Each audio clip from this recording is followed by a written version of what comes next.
လူဖီနဲ့စန်းဂျီတို့ကဖုံးတော်ကြီးတစ်ပါးဖြစ်တဲ့ဆာတိုရီကိုအနိုင်ယူလိုက်ကြတဲ့အချိန်အဲ့ဒါကိုအာအီဆာကသတိထားမိသွားတာကြောင့်ကျွန်းပေါ်မှာအတန်တစ်ခုပျောက်သွားတယ်လို့ပြလိုက်ပြီးအဲ့လိုအဝေးရလူတွေကိုအာယုံခံနိုင်တဲ့မန်ဒရာအစွမ်းကိုအာအီဆာကမွေးကင်းစအရွယ်မှာတင်သုံးနိုင်နေသူဖြစ်ပါတယ်အဲ့ဒါကြောင့်လည်းအခုဂန်ဖောနဲ့ဖုံးတော်ကြီးတစ်ပါးအတန်ပျောက်သွားတာကိုသတိထားမိလိုက်တဲ့အတွက်ကျွန်းပေါ်မှာဖုံးတော်ကြီးသုံးပါပဲကျန်တော့တာကြောင့်ဝိုင်ပါလည်းတိုက်ခိုက်ဖို့အချိန်ကျလာပြီလို့ပြောရင်အဘယက်စီချီတက်ဖို့ဆုံးဖြတ်လိုက်ပါတ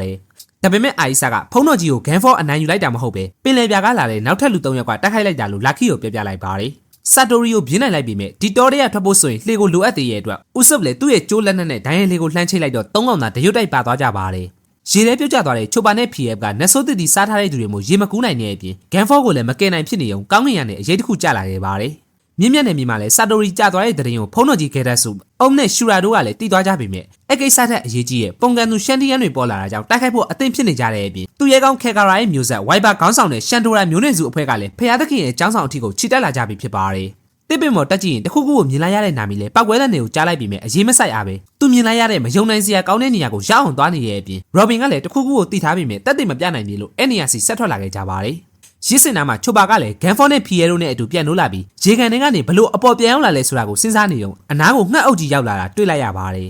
်လူအုပ်ကြီးစစ်ရှိနေရဲ့အတန်ကိုလည်းတက်ကြားနေပြီမြဲဆိုရိုတို့ကဒီကျွန်းမောကအခြေအနေအမှန်ကိုမသိရသေးပဲအဲ့လိုတိုက်ပွဲတွေဖြစ်ပျက်နေတဲ့အချိန်လူဖီကတော့လူဖီပီသားစွာပဲဇိုရိုနဲ့စန်းကြီးပုံစံစော့နေတယ်လို့ထမင်းချက်ကောင်ကပညာပြပေးလိုက်ရပြန်ပါတယ်နာမီလှမ်းမြင်လိုက်တာကအိမ်တလုံးထက်ဝက်ချမ်းခံထားရတဲ့ပုံစံဖြစ်နေရကြောင်းဂျာယာကျွန်းမှာသူတို့တွေ့ခဲ့တဲ့ခရစ်ကက်ရဲ့အိမ်ကအပေါ်ထက်ရှိပေမဲ့တက်စီရလှေကားမပါပဲကန်းဆက်မှာတဝက်ပဲစောက်ထားတဲ့ပုံစံဖြစ်နေရကိုပါပြန်အမှတ်ရသွားပါတယ်အဲ့ဒါကြောင့်ရော်ဘင်စိတ်ထင်တဲ့အတိုင်းအဘယက်လို့ခေါ်တဲ့ဒီကျွန်းဟာမူလကကဘာမြေပေါ်မှာရှိခဲ့တာဖြစ်ပြီးသူတို့လက်ရှိမြင်နေရတဲ့အိမ်ရောကျွန်းကြီးတစ်ခုလုံးကပါတဝက်တိတိအပိုင်းခံရတဲ့ဂျာယာကျွန်းကြီးဆိုတာကိုသိသွားကြပါတယ်ချိုပါစီကိုရောက်လာတာကလည်းကြီးမားတဲ့စောက်ငတ်တွေဖြစ်နေပြီးသူတို့ကစစ်မှန်တဲ့ဖျားသခင်ဂန်ဖောကိုကယ်လိုက်တာလို့ပါချိုပါကိုပြောပြကြတဲ့အပြင်ဂျာယာကျွန်းရဲ့အစိပ်ပိုင်းတစ်ခုလုံးမိုးပေါ်မြောက်လာတာဖြစ်လို့အဲ့ဒါကပင့်တင်ရေးစီးကြောင်းရဲ့လက်ချက်ဆိုတာနာမီတို့ကလည်းသဘောပေါက်သွားကြတာကြောင့်ခရစ်ကက်ရဲ့ဘိုးဘေးမော်မလန်နိုလန်တကယ်မလိမ်ငယ်ဘူးဆိုတာကိုသိသွားကြပါတယ်နိုလန်ရွှေမျိုးတော်ကြီးကိုရှာတွေ့ခဲ့တဲ့နောက်နေ့မှာပဲကျွန်းအောက်တက်ကနေပေါ်လာခဲ့တဲ့တွန်းထုတ်ချီစီကြောင်းကြီးကြောင့်ဂျာယာကျွန်းတစ်ချမ်းလုံးအပြင်ကျွန်းမောကတရိတ်ဆန်တွေပါအပေါ်မြောက်တက်သွားခဲ့ကြတာဖြစ်လို့နိုလန်ရှာတွေ့ခဲ့တဲ့ဆိုတဲ့ရွှေမျိုးတော်ကြီးကပင်လယ်ရေအောက်နစ်မြုပ်သွားတာမဟုတ်ပဲကောင်းကင်ကျွန်းတစ်ဖြစ်လက်ရှိမြင့်မြတ်နေမြေထဲမှာဆိုတာကိုသိသွားကြပါတယ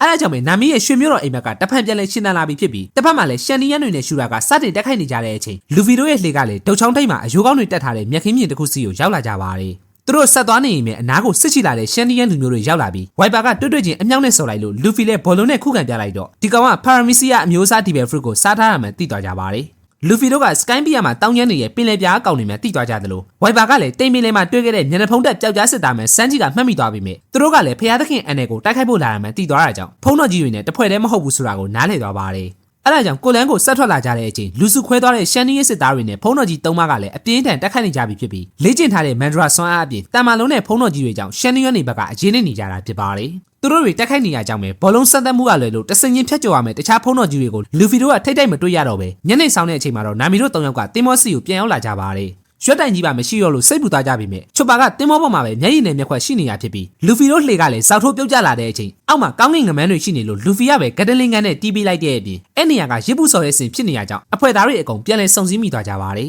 US နိုင်ငံ location ရတဲ့ဘယ် VPN မဆိုခန့်ကြည့်ပေးခြင်းဖြင့်ကျွန်တော်ကိုဝင်ငွေရအောင်ကူညီပေးနိုင်တာမို့လို့တစ်ဖက်တစ်လမ်းကနေ VPN အသုံးပြုရုံနဲ့ဗီဒီယိုလေးတွေကိုစပို့ပေးဖို့တောင်းဆိုချင်ပါတယ်တင်မောကတော့စုပ်ပြတ်တက်သွားပြီမြဲဂိုင်းမယ်ရီကိုစိတ်အပူဆုံးဥစုပ်ကတော့ချိုပါဘာမှမဖြစ်တာပဲတော်သေးတဲ့အကြောင်းပြောလိုက်ပြီးသူဝီစီမုတ်လိုက်လို့ကောင်းကင်သူရဲကောင်လာခဲ့တဲ့အကြောင်းနဲ့အဲ့ထန်အကြောင်းပဲမင်းမျောနေရဲ့ဂန်ဖော့ကိုပြလိုက်တော့အလကားပေးခဲ့တဲ့ဝီစီတစ်ခုအတွက်အသက်နဲ့ရင်းပြီးတက်ခိုက်ပေးခဲ့တဲ့အဖိုးကြီးကိုလေးစားသွားခဲ့ကြပါတယ်တင်မောရဲ့လက်ရှိအခြေအနေနဲ့ဘလို့မှရွက်လိမ့်မမဖြစ်နိုင်တာကြောင့်ဒီညတော့တောအုပ်ထဲမှာပဲစခန်းချရတော့မှာဖြစ်ပြီးညစာကလည်းမိုးကောင်းကင်ငမန်းဖာပြီးကျူးဖြစ်လို့လူဖီအကြိုက်ဖြစ်သွားရပါတယ်သူတို့ရင်ဆိုင်ခဲ့ရတဲ့ဖုံးတော်ကြီးတွေနဲ့တက်ခိုက်မှုကိုကြိုတင်ခံမှန်းနိုင်တဲ့မန်ဒရာအစွမ်းအပြင်ဒီကျွန်းကြီးကသူတို့ရောက်ခဲ့တဲ့ဂျာယာကျွန်းရဲ့တချမ်းဖြစ်နေရကြောင်းရွှေမျိုးတော်ဆိုတဲ့အတန်ကိုကြားလိုက်ရတာနဲ့လူဖီရဲ့စွန်စားရေးဗီဇာကတဖန်ပြန်လဲထလာခဲ့ပါတယ်ရှင်းမှာကဖျားသခင်တွေပျောက်ကြားစစ်သားတွေရှိနေရင်တော့ပင်လယ်ဓမြတွေဖြစ်တဲ့သူတို့အဖို့ရတနာတွေတောင်လိုပုံတွေရဲ့ရွှေမျိုးတော်ကိုမသွားလို့မဖြစ်ပဲနေဝင်မိုးချုပ်လာတဲ့အထီကြောင့်တစ်ဖက်ကတိုက်ပွဲတွေကမပြီးသေးတဲ့အပြင်ပို့ပြီးတော့တောင်ပြင်းထန်လာနေကြတာဖြစ်ပါတယ်မန်ဒရာရဲ့စွမ်းအားကြောင့်ဖုံးတော်ကြီးတွေကိုထိခိုက်အောင်လုပ်လို့မရပဲတဖြည်းဖြည်းအင်အားလျော့လာကြတဲ့အပြင်ခေါင်းဆောင်ပိုင်းကခမာကီရီကလက်ခီယိုကယ်ရင်နဲ့ဒဏ်ရာရသွားတဲ့အတွက်တိုက်ပွဲကနေပြန်ဆုတ်သွားခဲ့ကြပါတယ်အုံးကဆက်လိုက်ချင်မိမဲ့သူတို့ကိုဖျားသခင်အန်နယ်ကစူဝေးဖို့မှားထားတဲ့အတွက်ဆက်မလိုက်တော့ပဲ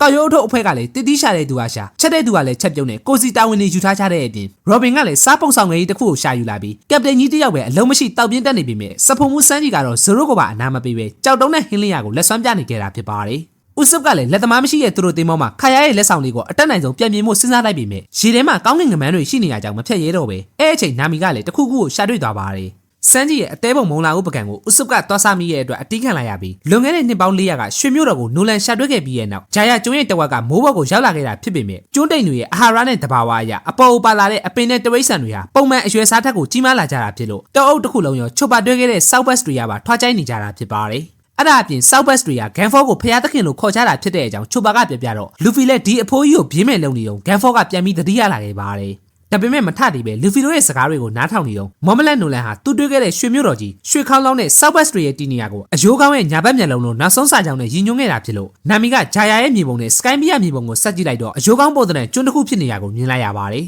အဲ့ဒါကြောင့်ညာဘက်မျက်လုံးဖြစ်တဲ့မြင့်မြတ်နယ်မြေရဲ့အလယ်မှာရွှေမြို့တော်ကြီးနဲ့ရတနာတွေရှိနေမယ်ဆိုတာကိုသဘောပေါက်သွားကြတာကြောင့်မနှက်ဖြန်နေထွက်တာနဲ့အဖွဲနှစ်ခုခွဲခြားဖို့နာမီကဆုံးဖြတ်ပေးလိုက်ပါတယ်ရှန်ဒီရဲ့စစ်သားတွေကကာမာကီရီရဲ့ပြင်းထန်တဲ့ဒဏ်ရာကိုစိတ်ပူနေတဲ့အတွက်လာကီလည်းသူ့ကိုကယ်ရင်ရခဲ့တာဖြစ်တဲ့အကြောင်းဝန်ခံလိုက်ပြီးရော်ဘင်ကလည်းညံ့နဲ့လာပြီးဖြစ်လို့ရန်သူတွေသူတို့တီနီယာကိုမသိနိုင်အောင်မလိုအပ်ပဲမီးမထုံးမပြောပေမဲ့ပင်လယ်တများဆိုတာညဘက်စခန်းချရင်မီးပုံွယ်လောက်ကိုလောက်ရမယ်လို့လူဖီနဲ့ဥဆုပ်ကလက်ခံထားကြတာဖြစ်ပါတယ်မင်းကလေးဖြစ်တဲ့နာမီကလည်းဒီတောအုပ်ထဲမှာအန်နီရဲ့များလုံးလို့ရော်ဘင်ရဲ့စကားကိုထောက်ခံပေမဲ့ဟိုနှစ်ကောင်ကတော့သူတို့ကပတိန်သဘောအတိုင်းထင်းမုံကြီးကိုတောင်ရှာပြီးနေပြီဖြစ်ပြီးမီးရှိုးဖို့လုပ်နေတဲ့အချိန်သူတို့နားရောက်နေတဲ့ဝင်ပလွေအုပ်ကြီးကိုတွေ့လိုက်ရပါတယ်ချိုပါရဲ့စကပြန်ပေးမှုနဲ့အတူလူဖီတို့ကြောင့်သူတို့တွေတောက်ရမ်းနားကြီးလို့အဲ့လိုမရတော့ပဲသူတို့ရဲ့စကြက်မြေမှာခွင့်ပြုချက်မရှိဟင်းချက်အမိုက်ဖွားတဲ့ကောင်တွေကိုမကျင်တတ်တဲ့အပြင်ဒီတောအုပ်ထဲရှိသမျှသူတို့ပိုင်နေပြောနေလို့ရွှေကိုထိရင်မခံတဲ့နာမီကဝင်ပလွေလည်းအထမထားပဲတီးထုတ်ပေးလိုက်ပါတယ်နာမီတီးလိုက်တာကဝင်ပလွေခေါင်းဆောင်ဖြစ်နေလို့သူ့ရဲ့ငယ်သားတွေကိုရက်မပြုတ်ကုန်နဲ့စကားပြောပြတ်သားတဲ့နာမီကိုသူ့သဘောကျတဲ့အကြောင်းမှာချိုပါကဘာသာပြန်ပေးလိုက်တော့အချင်းတွေကချက်ချင်းငြိမ်ကျသွားတဲ့အပြင်အကောင့်တွေနဲ့ပါမီးပုံဝင်ဆင်နွှဲလိုက်ကြပါတယ်ဒါကတော့ One Piece အပိုင်း82ဖြစ်ပြီးအပိုင်း83ကိုနောက်နေ့မှတင်ပြသွားမှာမို့လို့